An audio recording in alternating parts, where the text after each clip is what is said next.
one of them. The Japanese schoolgirl Inferno. It's probably backwards, but that's all right. This book, as well as a lot of the fruits books, it really piqued my interest and gave me a lot of inspiration for my style and everything, and just made life seem really colorful. Within this book, you have a lot of various styles and about when they came about, when they like debuted on the scene in Japan. From the well-known gyaru subculture, gal have been in circulation in Japan since the 80s. People who want to dress trendy and sexy, to like Decora, Lolitas, to even some that I had never heard before. Like I picked up this book, so like cute pictures like that. Oh, is it like focusing? Even a spread which has a timeline of where these styles came about and where some even ended as well. For the gyaru one, they definitely start with kogals, which came about from a bit of the Yankee like girl biker gang section, and then they pretty much just focus on like the cute side of life. So you have like one right here. Oh, and they even have the movie that I actually watched, Bounce Kogals. It's a sad movie, a lot more sad compared to Gal's Life or with Sakurina. X High School Style Evolution. So you can see that they're more so in their school uniform, so they're not adult people wearing the seifuku, the sailor skirts and everything. These are high schoolers, and this is their like magazine. And apparently the kogals were the ones that revolutioned using cell phones for communication and whatnot.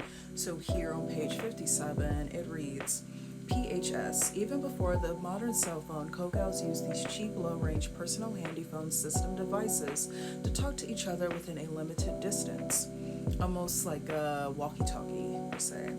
The kogals' interest in mobile phone technology helped to spread the use of cell phones across Japan. Before the PHS, pages were used to send number-coded messages, most based on the various ways numbers could be read in Japanese. Some codes such as 4649 or yoroshiku literally is nice to meet you, as in yoroshiku onegaishimasu, yoroshiku, more casual way to say that. 3341 is samishi,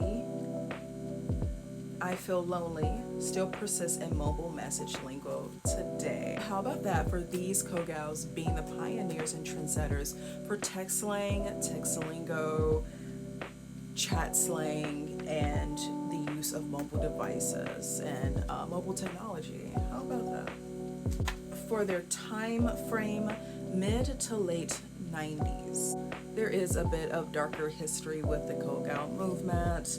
These very, very young girls not necessarily being of a legal age. There is some issue with that over in Japan, but hopefully they're getting better with that, with people's mental health in mind.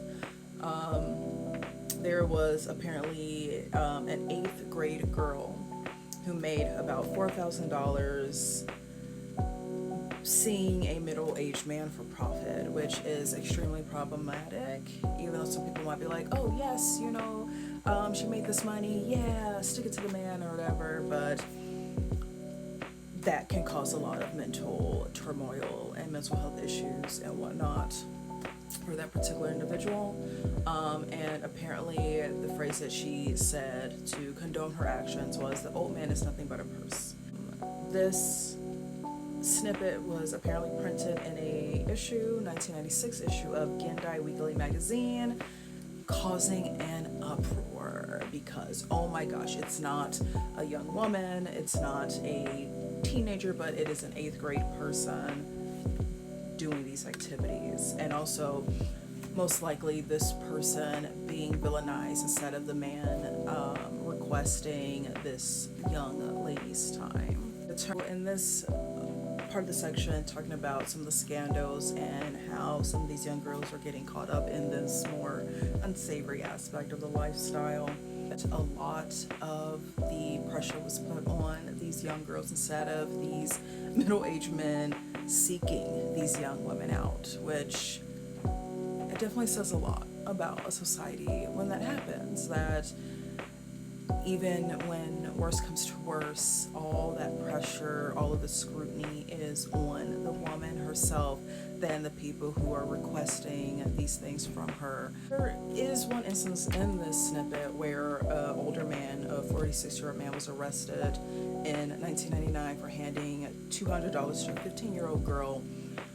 He was arrested and everything, but it seems that most of that accountability is held for the gals, for the girls, instead of these influential, upstanding citizens of society, the men of society. One aspect of their lifestyle, aside from the technology aspect and these interesting kind of like shady backstories, is that apparently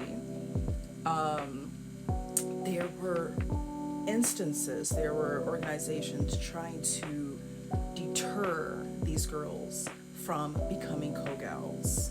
But this was people saying like, hey, you're doing these activities, if you will, this is cutting into our finances, into their money and everything, we're organized crime, so you can't do this anymore because we're not making this money.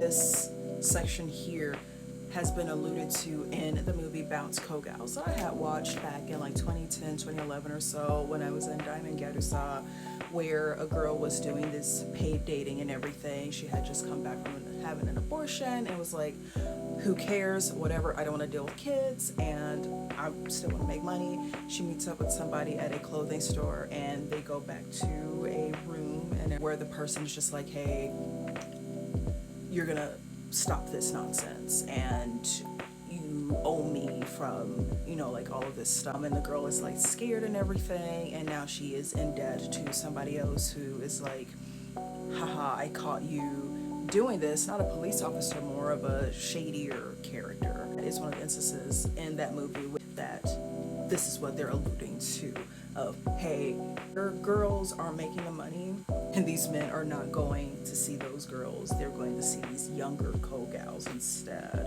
Also, similar to what is happening now in the Gadu world, that in 1999 the cosmetics industry, I quote, began pushing the new white face look as a surefire way to obtain lasting human happiness.